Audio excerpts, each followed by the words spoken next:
Bonjour, je m'appelle Jeanne. Je suis passionnée par la discipline du VTT et du run and bike. Le VTT est un sport individuel, mais la différence est sur le run and bike. Une discipline qui demande de l'entraide avec notre partenaire, de la compréhension, du respect et surtout du dépassement de soi. Il est pour moi très important de transmettre à mes futurs élèves ces valeurs. Mon équipe et moi, depuis tout jeune, nous pratiquons et nous développons nos capacités sportives en nature comme en terrain ou en gymnase.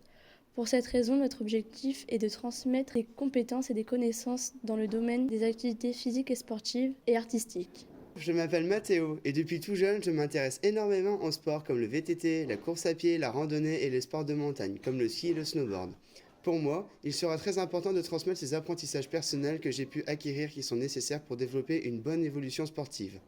Nous devons, au sein de notre équipe d'enseignants, assurer un suivi individuel des élèves et assurer l'acquisition des savoirs fondamentaux. Tout ça, bien sûr, en lien avec le programme délivré par le ministère de l'Éducation nationale. Dans ce métier, nous devons assurer les missions d'enseignement, tout comme les missions liées aux services comme les temps de préparation, de recherche, d'aide d'orientation des élèves et le travail au sein de notre équipe pédagogique ou pluridisciplinaire. Nous pourrons aussi assurer des missions complémentaires comme des projets à l'extérieur du collège et au niveau académique. Bonjour, je m'appelle Faustine et pour ma part, je suis passionnée de sports collectifs comme le foot, le basket et le handball. Ce que j'aime dans ces sports sont le travail d'équipe. Nous ne sommes pas seuls, mes partenaires ont besoin de moi comme moi j'ai besoin d'eux. Cette valeur de travail d'équipe sera transmise à nos futurs élèves lors de nos cours de PS. Nous devons maîtriser la didactique, l'organisation matérielle, les règles et l'arbitrage. Pour cela, nous montrons avec plaisir les mouvements en prenant part au groupe d'élèves. En plus, nous aurons le choix entre plusieurs disciplines sportives à enseigner à nos élèves comme le volley, l'escalade, le handball, le foot, le relais, le badminton, le rugby, le basket, les steps, le demi-fond, le VTT et par chance le ski.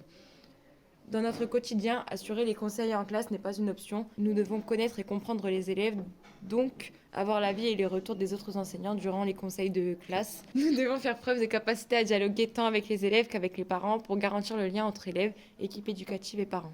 Je m'appelle Emeline et pour ma part, je suis passionnée de sports de combat comme le karaté, le jiu-jitsu. Dans notre club, nous insistons bien sur les techniques de combat, mais aussi sur les connaissances de notre corps, le respect de l'autre. Je pense sincèrement qu'il serait important de développer un maximum ces valeurs à mes futurs élèves. Il est important de s'orienter dans une licence STAPS, sciences et techniques des activités physiques et sportives, et en master MEF, métier de l'enseignant, de l'éducation et de la formation. Le concours à passer est le CAPEPS, certificat d'aptitude du professorat d'éducation physique et sportive. Nous sommes complémentaires dans nos sports et nos valeurs. Nous savons que le travail sera rude pour arriver à obtenir notre bac, notre licence, notre master et notre concours qui est très sélectif. Mais notre détermination et notre passion pour le sport nous emmènera vers ce métier qui nous tient à cœur.